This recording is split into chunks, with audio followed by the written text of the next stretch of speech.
Hello again. I remember when I first heard about toxic masculinity. Surprisingly, the expression was not dreamed up by radical feminists. It was men who came up with both the idea and the very phrase. Does anybody remember the craze for books like Iron John in the 1990s? Which encourage men to discover their real roots, genuine masculinity. Iron John was written by an American called Robert Bly, and it urged men to get in touch with true masculinity as opposed to the false version which some men in the 1980s had termed toxic masculinity. This was all tied up with things like sweat lodges and an interest in Native American culture and so on. It was very much an American thing, but we're living with the after effects. Of course, such a phrase was soon picked up by feminists and those opposed to any kind of masculinity, but it was men who invented the concept in the first place. According to the idea of toxic masculinity, traditional male traits such as the idea that men should look after their families, strive to succeed and keep quiet about their feelings are all damaging not only to men themselves but also society as a whole. Women, of course, suffer most from the effects of these so-called toxic traits. It is this kind of awful masculinity which has brought about the patriarchal society. Also, it's to blame for rape culture, wife beating, male suicide, alcoholism, and a host of other things. The antidote is, of course, for men to stop striving to be the best, to stop shouldering sole responsibility for their families, and to start crying more and talking about their feelings. In short, men must stop feeling that they have to behave like men, and they should start acting more like women. Now, of course, it will be suspected that being an old fossil, I will disagree with this sort of thing on principle.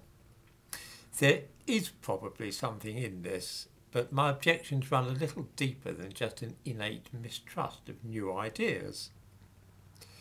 It's quite true, of course, that I did regard caring for my wife and child as a personal responsibility, something that I had to do, caring for my family, and also that I'm not given to talking about my inner feelings, still less blubbing about any misfortune which befalls me. I can only think offhand of a very small number of reasons why I would cry, and they are none of them, thank the Lord, frequent occurrences. Death of a parent, birth of a child, death of one's own child, death of one's current wife. That's about it, really.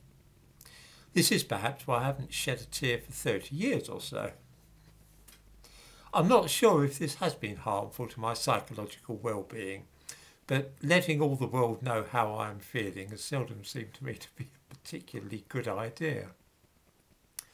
All this is by the by, because the real problem I have with the idea of masculinity as being an undesirable thing in itself, and that is where talk about toxic masculinity invariably leads, is the effect it has on boys.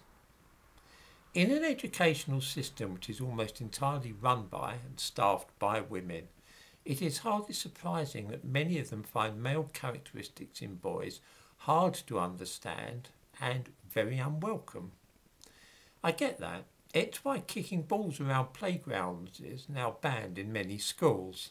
It's not so much the risk of injury, although that is often cited, more that such games bring out typical male qualities such as aggression, the need to win at all costs, the weak being left behind, and also the occasional burst of physical hostility between one boy and another.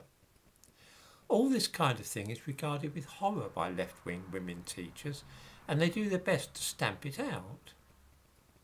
The same goes even more so for boys fighting, boasting, showing off, and being individuals rather than team players. In fact, any display at school of what many of us regard as normal boyish behaviour is likely to be clamped down upon and repressed. The teachers simply don't understand why the boys can't play nice and quietly like the girls. The same attitude prevails at after-school clubs and also at home, especially when the boys are being raised, as a fifth of them are now, by their mothers alone. This ties in with the lack of fathers, which I spoke about the other day. The difficulty is that trying to suppress or eradicate nature in this way is an enterprise doomed to failure. And it's a damn dangerous project to attempt anyway, not only for the boys but for society in general. The reason for this is simple. Boys will naturally be more competitive and aggressive than girls. You can give them little brooms to play with when they're at nursery and they will pretend that these are guns. And if they haven't got any brooms, they'll pick up sticks and wave them about and pretend they're rifles. It's inbuilt, nothing at all to do with the way they're raised. If you don't channel these characteristics into harmless forms, such as sports and so on, then those male traits will manifest in other, almost invariably worse ways. If there are no fathers about to explain to sons how to manage their aggression, how to deal with sexual urges and other male things, then those boys are going to be left adrift. They know that every adult whom they meet, most of whom are women, disapprove strongly of fighting and the urge to compete against and dominate others. With no male figure at home to teach them about this, they will turn to male figures just a few years older than themselves to explain life to them. This is how kids get into gangs. They find older males who not only do not discourage violence, but actively promote it. This is why a 14-year-old boy was recently convicted of shooting dead a 15-year-old boy in Birmingham. This is an extreme case, but if boyish behaviour is forced underground under the guise of discouraging toxic masculinity, then it will erupt when adults are not around, and then it ends up a bit like Lord of the Flies. It's time to ditch the idea that there is anything wrong with masculinity per se, and start allowing boys to be boys again.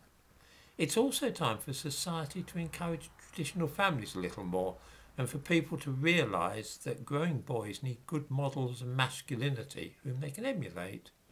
Fathers, for instance.